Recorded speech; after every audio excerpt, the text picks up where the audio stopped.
alpukat akan menyalip lebih unggul itu ya. lebih unggul dan akan menjadi salah satu buah yang paling laris di dunia. Nah, Sleman ini pun sudah mensertifikasi Sleman sudah punya sertifikasi ya. Satu jenis alpukat unggul dinamakan Hasmi. 6 bulan yang lalu sertifikatnya sudah diterima oleh bupati kita. Sehingga tinggal kita bagaimana kemudian memboomingkan dan membumikan alpukat Hasmi ini di wilayah Kabupaten Sleman khususnya. Ini menjadi ikonnya Kabupaten Sleman. Kira-kira begitu. Alpukat Hasmi. Jadi Hasmi. Kalau ada Hasmi itu pasti Sleman kan? Punyanya Sleman. Ya, Sleman punya. Kira-kira begitu.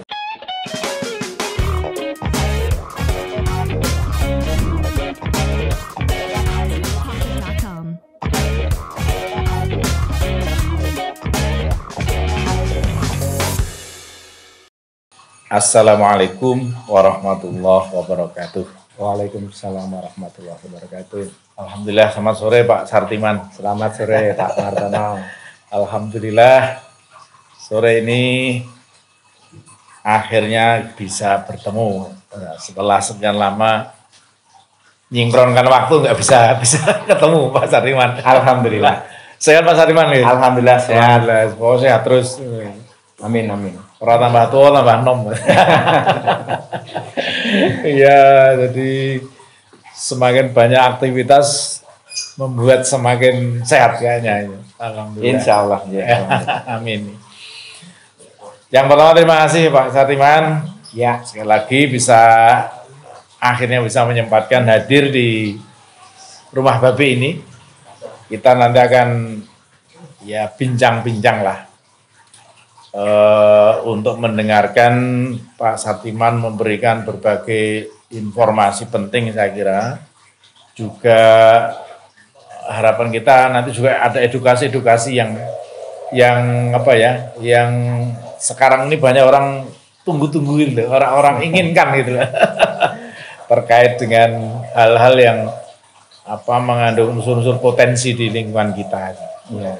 Seperti yang kita ketahui bahwa Pak Sartiman ini kan salah satu pemerhati, pemberdayaan yang melakukan pemberdayaan kaitannya dengan usaha pertanian atau perkebunan, yaitu buah alpukat terutama. Ya, yang selama ini mungkin kadang banyak orang yang biasa-biasa saja mensikapi tentang alpukat itu. Nah, ya. Untuk itu dengan kita mendengar itu, mohon pada Pak Sartiman yang sore ini bisa hadir untuk bisa mengawali barangkali memberikan informasi tentang alpukat dan apa yang jenengan lakukan. Mudah-mudahan nanti menginspirasi untuk semua warga masyarakat khususnya di Sleman ini. Monggo Pak Sartiman, kami persilakan. Baik. Terima kasih Pak Martono. Yeah. Justru saya yang bersyukur bisa hadir di sini di Rumah Babi yang luar biasa ini. Yang jelas kita nanti akan sharing bersama terkait dengan hortikultura. Mungkin terkait dengan alpukat yang tadi disampaikan. Memang alpukat ini adalah salah satu dari, kalau boleh saya bilang, 2 jenis buah. 2 jenis. Untuk daerah tropis yang paling laris di dunia adalah satu pisang, yang kedua alpukat. Oh, satu pisang, 2 alpukat ya. Itu termasuk 2 yang buah tropis yang paling laris di dunia. Dunia ya. Dunia. Tapi ada prediksi dari FAO, Badan Pangan Dunia, bahwasanya di 2030 ini alpukat akan menyalip, lebih unggul itu ya. Lebih unggul dan akan menjadi salah satu buah yang paling laris di dunia. Paling laris di dunia. Baik itu dari memang dari kemanfaatan yang banyak sekali. Jadi alpukat ini multi manfaat. Yang kedua tentunya dari cara budidaya dan lainnya ini ternyata tidak terlalu sulit dibanding dengan buah-buah yang lainnya. Jadi itu ada analisa seperti itu nanti ya? Iya. Dari melihat pemanfaatan unsur-unsur yang terkandung itu ya? Ya, itu kan bisa untuk selain itu memang ini nutrisinya sangat banyak. Oh ya, betul. Ini kan juga bisa untuk diolah menjadi bahan kosmetik yang memang ini sangat bagus. Terutama untuk kaum perempuan. Ya. Nah, ini sudah banyak sekarang perusahaan-perusahaan, terutama di luar negeri, di Korea, di Jepang ini ternyata beberapa perusahaan ini cukup menjamur kaitannya dengan olahan buah alpukat. Baik itu dalam bentuk pengalengan daging alpukat murni maupun jenis olahan lain yang menjadi kosmetik, menjadi mungkin olahan-olahan untuk kue-kue dan sebagainya. Kalau di lingkungan kita kan masih terbatas, dimakan langsung atau di jus kan. Wah, taunya jus. Itulah. Gitu. Jadi berarti peluangnya pengembangan alpukat ini sangat luas sekali, Pak Sarman. Artinya potensi untuk dikembangkan sebenarnya sangat potensi sekali. Sangat potensial. Karena selain memang perspektifnya sangat terbuka, peluangnya sangat terbuka. Ini nilai ekonomisnya juga sangat tinggi. Ini yang menjadi menantang kita sebetulnya. Kenapa kita tidak mengambil atau mensikapi bahwasanya ini loh peluang ini ada itu ya. Kita bertani hortikultura, khususnya alpukat yang memang luar biasa. Peluangnya, perspektifnya luar biasa. Kira-kira itu. Berarti Pak Sartiman sekarang ini dengan melihat prospek itu ya, prospek ke depan tentang alpukat, jauh ke depan dengan berbagai informasi analisa tadi ya. Artinya sekarang sudah melakukan tahapan-tahapan untuk antisipasi ke sana itu, di samping menangkap sebuah peluang itu. Betul. Berarti yang jenengan lakukan sekarang apa? Urutannya sekarang apa yang sudah dilakukan? Kebetulan kan saya juga ikut di Majelis Modern Masyarakat di Kabupaten Sleman. MPM. Ya, MPM PDM Sleman. Ya. Dan di situ salah satu visi misinya adalah pemberdayaan petani. Pemberdayaan petani. Atau pemberdayaan masyarakat. Nah, kebetulan saya juga diberi amanat untuk menjadi PJ di hortikultura, sehingga kita memang menjadi lebih fokus di sana. Di samping saya mencoba melakukan sendiri. Ini juga di 3-4 tahun terakhir ini banyak sekali saudara-saudara kita yang menginginkan pendampingan. Pendampingan baik dari tentang pengetahuan bagaimana cara menanam, bagaimana merawatnya, kemudian bagaimana ini pembuatan bibit termasuk itu yang saya mulai dari 5 tahun yang lalu, kurang lebihnya 5 tahun yang lalu. Sudah mulai itu ya? Mulai membuat bibit. Tadinya sih kami hanya menjual aja. Menjualkan. Tapi sekarang bisa membuat sendiri. Sudah membuat sendiri, kita sudah ada lahan sekitar 5.000 meter untuk pembibitan. Produksi itu ya? Ya, produksi pembibitan. Baik, berarti sistem yang digunakan Pak Sartiman untuk kita geser ke pembibitan. Yang selama ini dilakukan apa? Dengan apa itu sekarang? Kalau alpukat itu kan pertama tidak bisa dijangkau. Tidak bisa dijangkau ya. Hampir tidak bisa, bahkan mungkin tidak bisa ya. Sangat kecil sekali sangat kecil sekali kemungkinannya. Seandainya bisa pun 1:100. Gitu. Itu hanya dengan cara sambung pucuk atau grafting. Jadi sambung pucuk saja. Grafting Atau grafting. Bahasa kerennya grafting. Hanya itu cara memperbanyak bibit alpukat. Budidaya ya. Betul. Berarti kan membutuhkan batang bawah, atas kan? Betul. Nah ini berarti prosesnya itu dulu mencari bahasa Jawa tukulah. Terus gimana itu untuk mencarinya itu gimana itu? Justru yang kita lakukan yang pertama adalah kita harus mempunyai PIT dulu.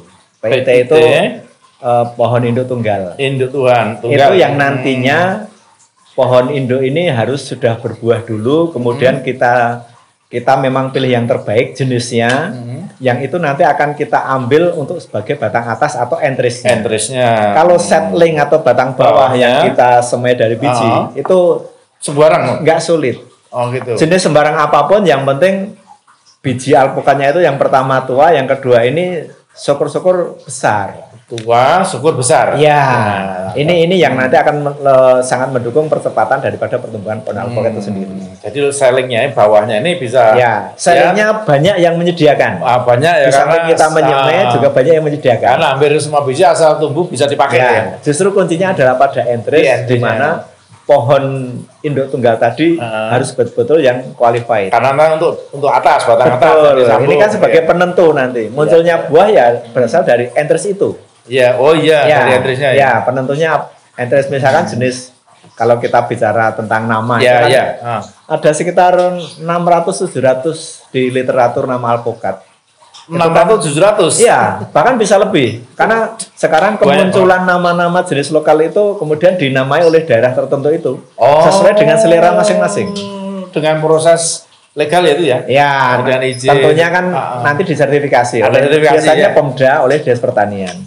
Kebanggaan lingkungan, kebanggaan lokal ya. Ya, kebetulan kita kan ini ngobrol-ngobrol di wilayah Sleman ya. Ya. Nah, Sleman ini pun sudah mensertifikasi. Sleman sudah punya sertifikasi ya. Satu jenis alpukat unggul. Alpukat unggul dinamakan Hasmi. Hasmi ya. Hasmi. Hasmi ini sebetulnya awalnya sekitar 25 tahun yang lalu itu kan diteliti oleh ahli botani. Waktu itu beliau tugas di Lab LIPI Bogor. Lewat kultur jaringan. Kultur jaringan. Kemudian dari ini kan gabungan beberapa jenis alpukat yang dijadikan satu. Sehingga Pak Martono bisa membayangkan ini. Kalau jenengan pernah merasakan aligator itu satu jenis lokal yang enak. Sangat enak. Ini gabungan. Tambah yang enak lain. Beberapa jenis alpukat unggulan lainnya. Enak-enak unggul jadi satu ya. Nggak usah dibayangkan. Pasti sangat enak. Jadi selain enak, pulen, creamy juga besar. Bisa, karena rata-rata 1-2 kilo. Dagingnya mesti kandel itu kan? Pastilah, pasti. Itu. Ya, jadi ini Sleman berarti sudah punya ini ya, punya sertifikat itu ya. Jadi ini kan kebetulan kami di MPM, kemudian ada juga dari unsur Perhimpunan Pekebun Hortikultura Kabupaten, ada Gapotan, dan difasilitasi oleh Dinas Pertanian. Itu mengajukan sertifikasi di Kementerian Pertanian 3 tahun yang lalu lah. Dan akhirnya disahkan ya. 6 bulan yang lalu sertifikatnya sudah diterima oleh Bupati kita. Sehingga tinggal kita bagaimana kemudian memboomingkan dan membumikan alpukat Hasmi ini di wilayah Kabupaten Sleman khususnya. Ini menjadi ikonnya Kabupaten Sleman. Karena punya alpukat Hasmi. Jadi Hasmi. Kalau ada Hasmi itu pasti Sleman kan? Punyanya Sleman.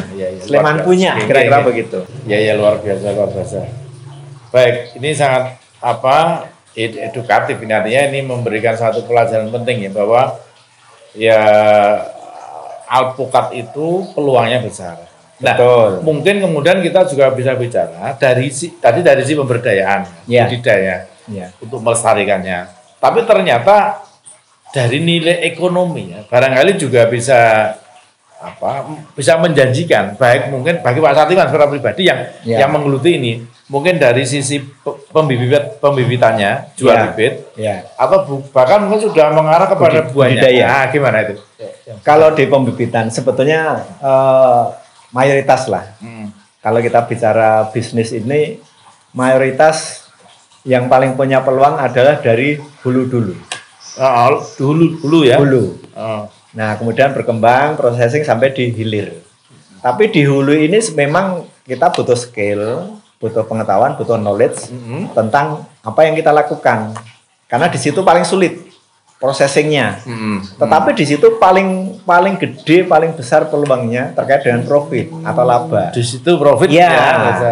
Makanya di pembibitan itu, mohon maaf, para pelaku pembibitan nggak ada kata-kata merugi. Itu ya.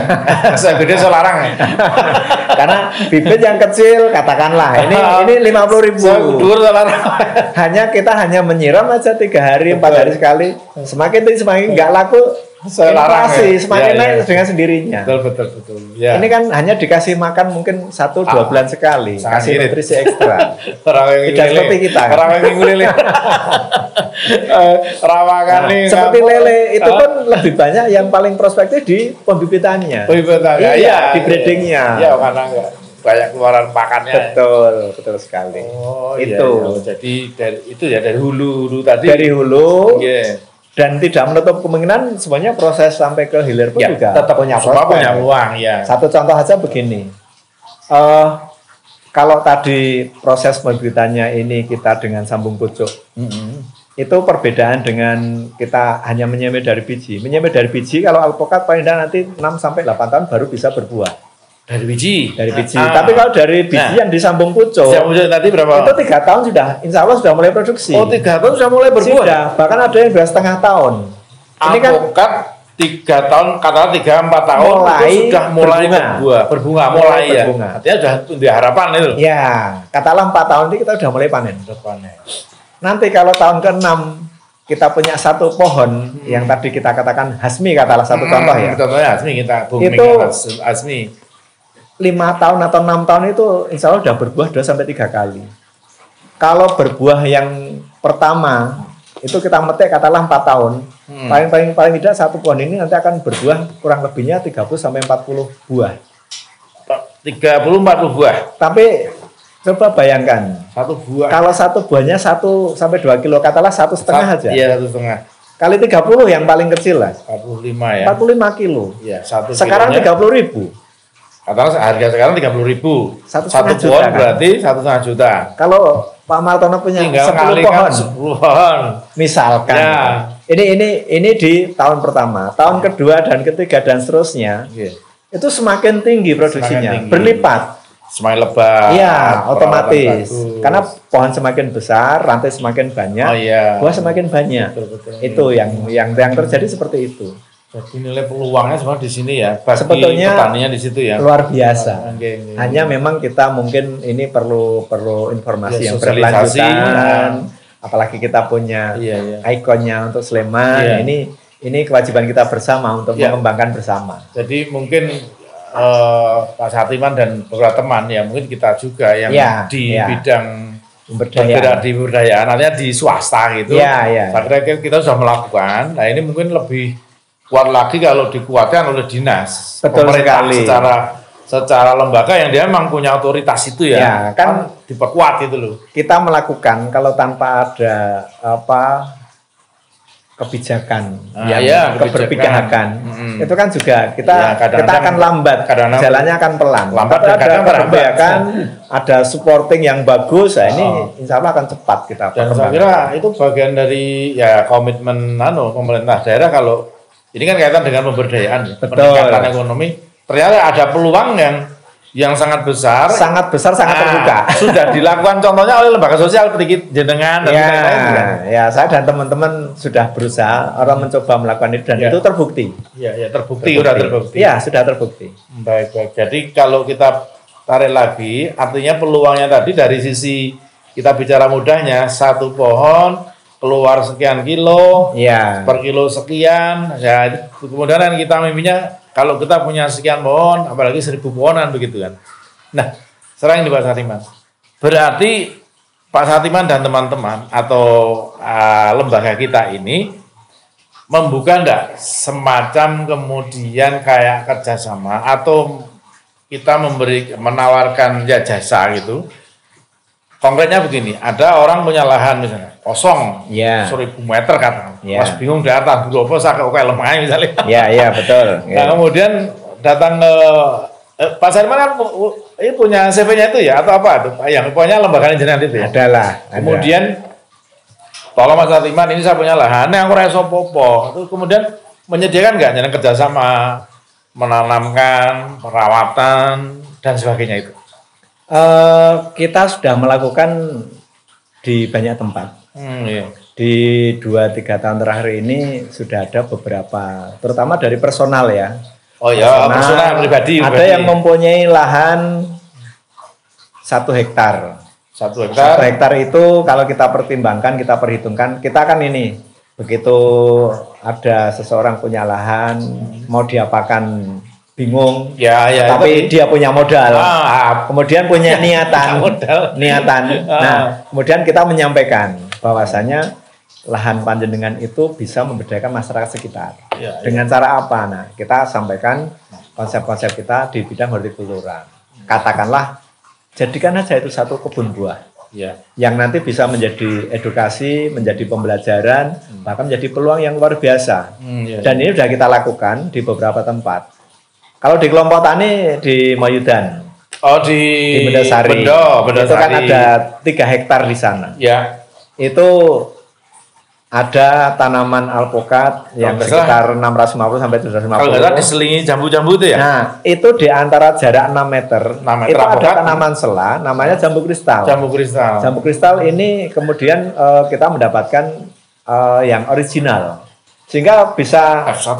ya F1 lah. Ini katakanlah memang dari cangkok itu masih Iya. kemurniannya 100% Iya. dari indukan aslinya. Ini prospeknya luar biasa. Tahun kemarin ini jambu kristal untuk yang sejumlah 1.000 pohon lebih sedikit. Pohon ya. Itu 1 tahun dapat 93 juta.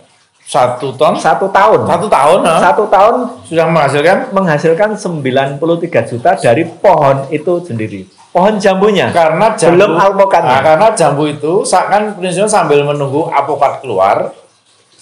Sambil nunggu alpukat keluar yang 3-4 tahun. Ya. Jambu bulan ke-10 dari kita tanam. Bulan ke-10 sudah mulai panen.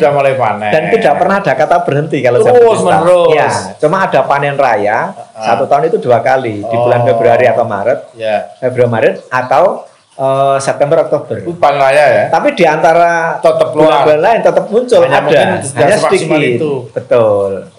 Ini kan menjadi prospek yang luar biasa. Menunggu alpukat belum keluar, jambu sudah menghasilkan. Jambu keluar, kemudian di saat di antara selang 4 tahun itu, katakanlah alpukat nunggu 4 tahun ya. Ini tanaman sela ini setelah berumur 2 tahun bisa kita cangkok.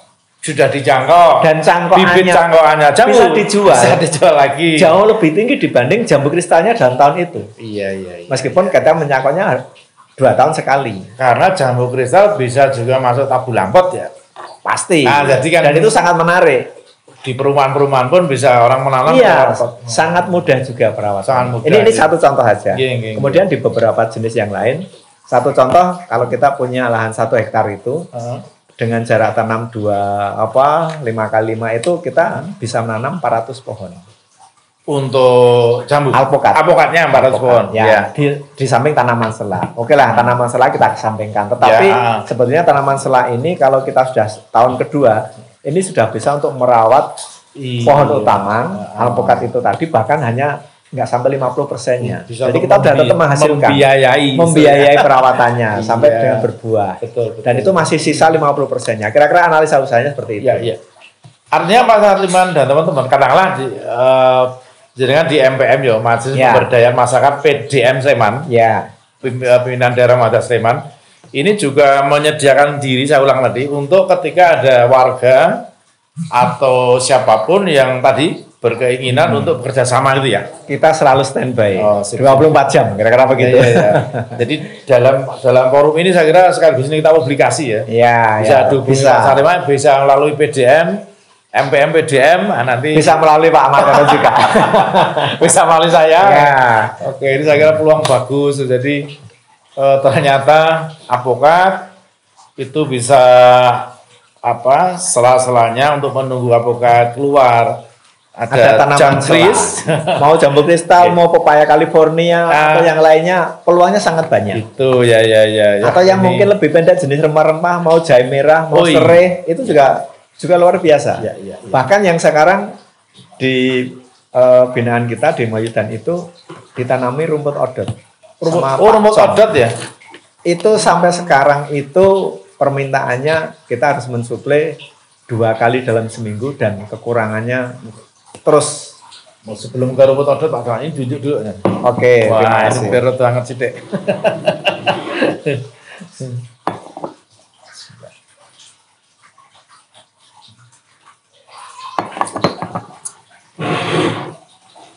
Alhamdulillah. Nah, ini mengangkat diskusi kita. Kita sekarang ini diskusi sore kita ini dihadiri juga Pak undang Pak Sukir di studio ini. Wah, itu ada Pak Sukir ya. Alhamdulillah. Luar biasa ini. Alhamdulillah. Ono alamat tomo iki. Alamat apa ini? Baik, kita masuk ke rumput odot. Ini mungkin juga menarik ke warga ya. Jadi yang sudah dilakukan teman-teman khususnya di Moyudan, di Mendosari. Ya. Alpukat, kemudian jambu sudah keluar, bahkan kemudian sela-sela tanah itu rumput odot. Iya. Jadi sampai di mana rumput odot bisa berkontribusi sampai hari ini? Rumput odot ini 1 minggunya dipesan oleh salah satu kebun binatang di Yogyakarta. Satu minggu per minggunya? Satu minggunya itu minta dikirim 2 kali. 2 kali kiriman? Ya, itu setiap pengiriman itu 1 mobil callbox. 1 callbox penuh. Permintaannya seminggunya 4 kali.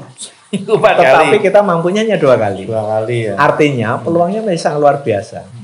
Rumput odot ini dibanding kalau tanaman rumput pakan yang lain sebelumnya, ini dia pendek, tidak ada batangnya, jadi hanya batang itu hanya di dalam tanah saja. Jadi kayak perdu ya kayak. Ya, tapi nutrisinya sangat tinggi. Sangat tinggi untuk itu hewan. Perbedaannya dengan tanaman yang lain. Yang lain. Jadi rumput odot pakcong itu setara kira-kira. Itu. Berarti jadi lahan ada kosongnya bisa dimanfaatkan. Nanam rumput aja ternyata ada nilai ekonomis yang tinggi. Itu bisa memberdayakan 2 tenaga kerja. Dalam luasan hanya 5.000 meter. 5.000 meter. Iya. Tidak seluruhnya itu ditanam. Itu juga bisa kemudian mengcover untuk perawatan yang lain ya. Di samping itu mungkin sudah ada yang menjadi profit ya. Di pasti. Itu kan nantinya menjadi tantangan kita. Ternyata lahan ini bisa diberdayakan. Tidak hanya rumput odot, nanti di situ bisa kita yang lain bikin kandang ternak, otomatis siklus di situ. Karena berharap kedepannya menjadi integrated farming kan. Kambing di situ, iya. Jadi satu. Ada kambing, nanti kotorannya untuk pupuk dan seterusnya. Pertanian center di situ, siklus. Ya, makanya itu integrated farming memang sebisa mungkin kita dorong ke sana. Termasuk nanti ada kolam. Kolam kan airnya untuk menyirami tanaman itu juga bagus sekali. Ya, ketika kemarau kurang air untuk menyirami itu. Betul sekali. Oh iya. Wah ini mana pengen kembali ke pertanian ini. Ketika melihat situasi secara umum global ini, ya kan serba dihantui ketakutan, bangkrut, ketakutan ditipu, ini kan berarti ada peluang lagi, ada pilihan yang bisa dicoba kan begitu ya. Kenyataan Pak Martono. Kita dihadapkan pada wabah pandemi. Ya. Corona 2,5 tahun ya. Di tahun pertama justru omset saya untuk bibit tanaman buah hanya 1 bulan mengalami kemerosotan. 1 bulan aja ya. Untuk omset penjualannya. Tapi di bulan kedua dan sampai saat ini melejit 2 kali lipat. Dibanding tahun-tahun sebelumnya di saat normal. Ini abnormal untuk profit saya, alhamdulillah. Oh gitu ya, luar biasa. Abnormal ya? Iya, abnormal. Tapi positif gitu loh. Berkah. Nah, ini yang saya lakukan, yang kami lakukan dan kami rasakan seperti itu. Artinya apa? Sebetulnya pertanian modern itu kelihatannya sih, wah ini petani biasa-biasa aja. Tapi sebetulnya mereka punya kekayaan tanda petik yang luar biasa. Hanya dari si penampilan hanya pakai cangkul, kaosan, sandal jepit, caping. Karena di balik itu ya. Atau mungkin sepatu boot yang agak mentereng. Tapi sebetulnya luar biasa dia. Di balik itu luar biasa. Dan di pandemi yang 2,5 tahun ini, saya melihat petani tidak tergoyahkan nilai ekonomisnya. Survive. Ini yang luar biasa. Survive. Coba bandingkan dengan perusahaan-perusahaan yang lain. Pelaku UMKM teman-teman kita banyak yang mengalami situasinya seperti inilah pertanian menjadi satu perspektif yang luar biasa sebetulnya itu. Ada satu lagi Pak Sadim. Ini dari satu alpukat kemudian ternyata bisa menggandeng hal yang lainnya. Peluang ini menggandeng. Jadi muncul jambu kristal, bahkan muncul rumput odot, pakcong yang itu bagi peternak sangat-sangat dibutuhkan. Bahkan kebun binatang tadi jaga kayak itu. Teman saya itu kayaknya rumput teman saya ada yang menyediakan wortel untuk kebun binatang. Tapi saya juga susah golek wortelnya kodo angel gitu. Ada satu lagi kalau nggak salah Pak Satiman juga mulai merintis atau sudah juga uji coba tentang pisang. Jadi tadi kan juga ketika ada lahan masih kosong juga kemudian bisa juga kan pisang begitu. Nah, gimana kalau pisang? Yang pisang yang sampean cobakan itu? Sebetulnya itu salah satu tanaman yang tadi saya katakan pisang alpukat adalah buah tropis yang mahal di dunia. Dua buah yang dunia yang teratas itu. Teratas. Nah, pisang pun sebetulnya juga tidak kalah prospektifnya. Bahkan untuk saat ini lebih unggul dibanding alpukat. Ya, saat ini ya. Saat ini.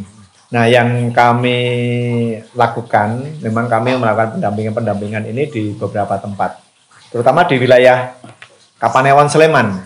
Oh, di Kecamatan Sleman. Ya, tapi juga ada yang di Kapanewon atau Kecamatan Saegan ada. Saegan ada. Bahkan kita pun pernah bersama dengan teman UMKM di Kalibawang. Oh, Kulon-Progo. Ya, itu jenisnya memang yang kita tanam ini ada 2 unggulan. Yang satu Cavendish, yang 2 yang satu pisang Mas Kirana, yang kedua pisang Rojo. Oh, yang satu Rojo. Kirana dan Rojo ya. Kirana. Nah, Kirana ini memang buahnya kecil, tetapi ini juga masa panennya pendek. Jadi 8-9 bulan. 8-9 bulan kita udah motong. Kurang lebih setahun ya. Enggak sampai. Tapi kemudian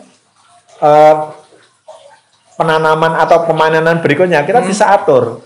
Mau 3 bulan, 4 bulan atau 5 bulan sekali, tinggal kita bagaimana mengatur anakannya. Buat ngatur anaknya itu bisa dengan jarak yang kita maui. Ya. Dan itu terbukti kita melakukan di 4 tempat. Itu sampai sekarang nilai ekonomisnya sangat-sangat bagus. Ya, prospek artinya juga, ya. Panenannya itu jangankan sampai mateng. Baru masih dipotong aja udah dipoking. Masih hijau. Ada yang inden. Ini kan luar biasa. Kelebihan dari secara tekstur fisiknya apa? Padat atau gimana? Kirana. Mas Kirana itu memang agak kecil, separuhnya Ambon. Tapi dia teksturnya itu lembut. Lembut ya. Lembut, halus. Dan ini dia sangat padat.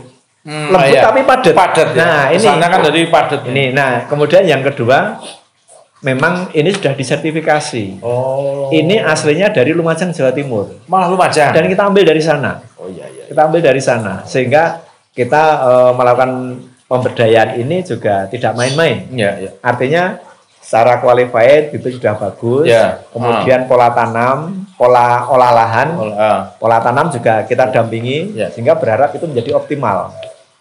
Disitulah nanti petani akan berdaya secara ekonomi.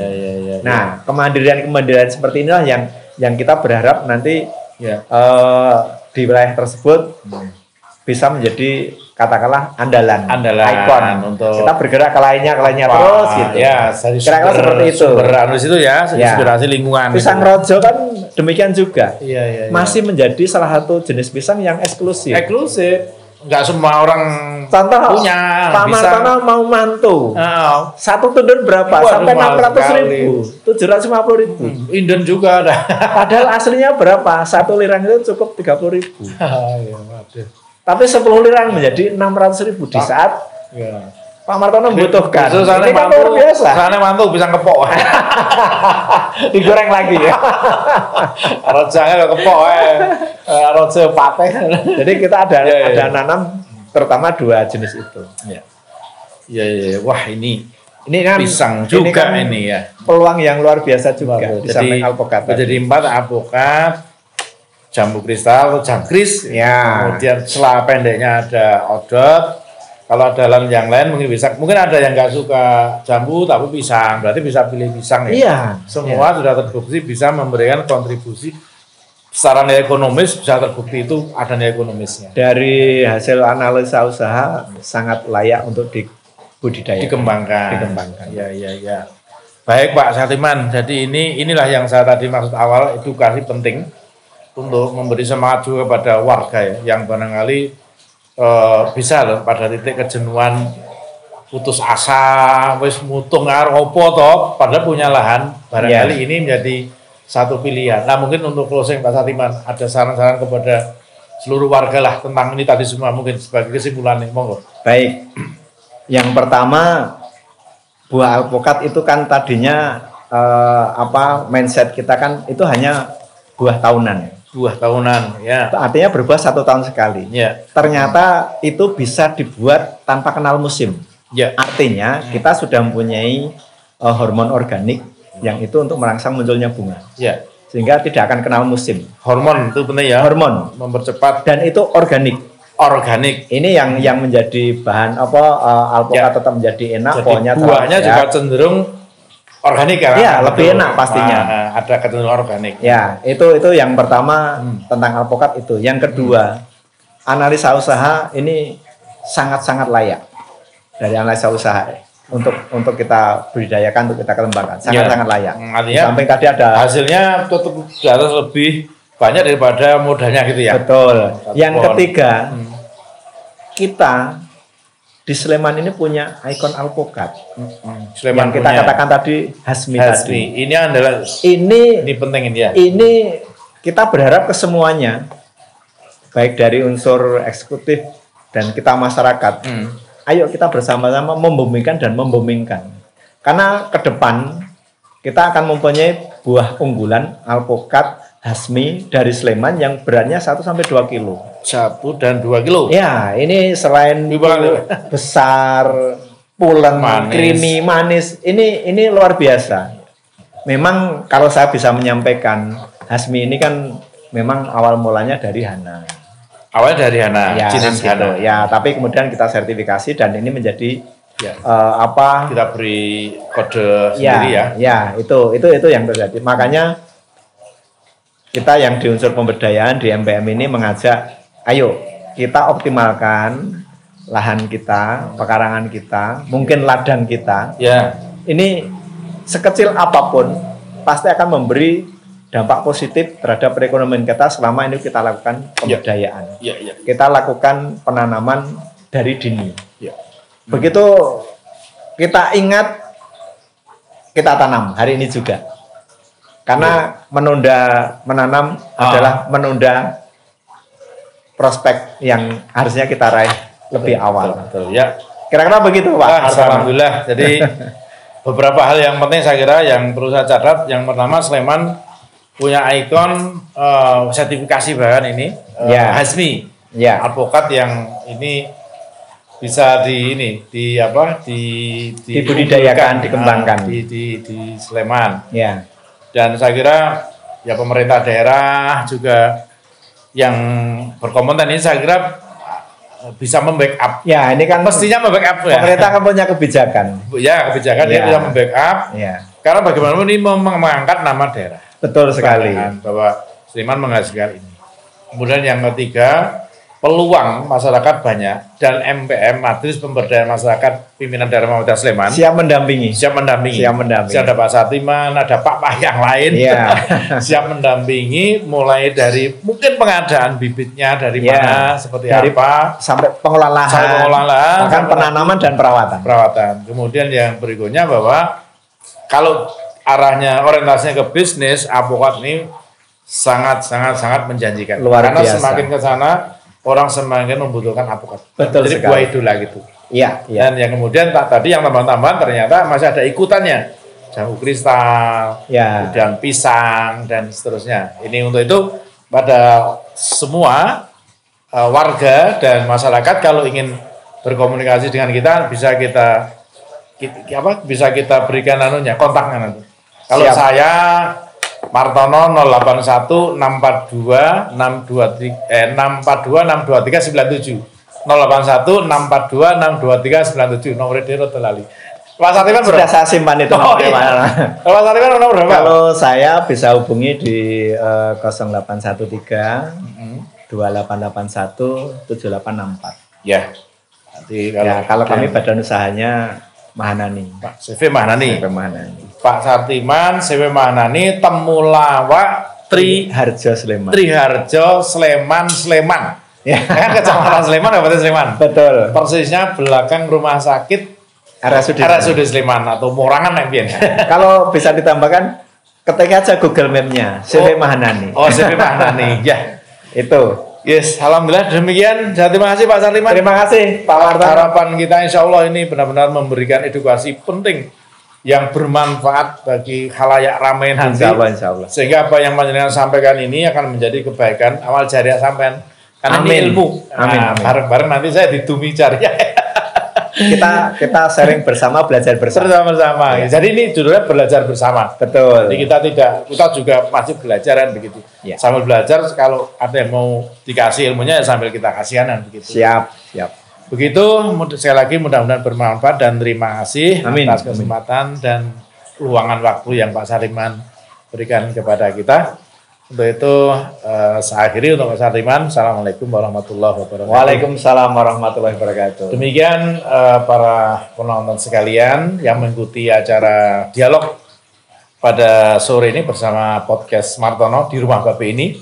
Kami dengan Pak Sartiman banyak bicara tentang hortikultura yang ternyata sangat menjanjikan bagi kita yang selama ini barangkali belum menggeluti di sana. Kalau ingin lebih dalam bisa berkomunikasi dengan kita. Tadi nomornya kita sampaikan. Untuk itu sementara demikian yang bisa kami sampaikan. Barangkali selama kita dialog ada salah kurangnya, mohon maaf yang sebesar-besarnya. Sehingga pada akhirnya terima kasih. Saya akhiri. Wassalamualaikum warahmatullahi wabarakatuh. Waalaikumsalam. Salam kreatif dan salam manfaat.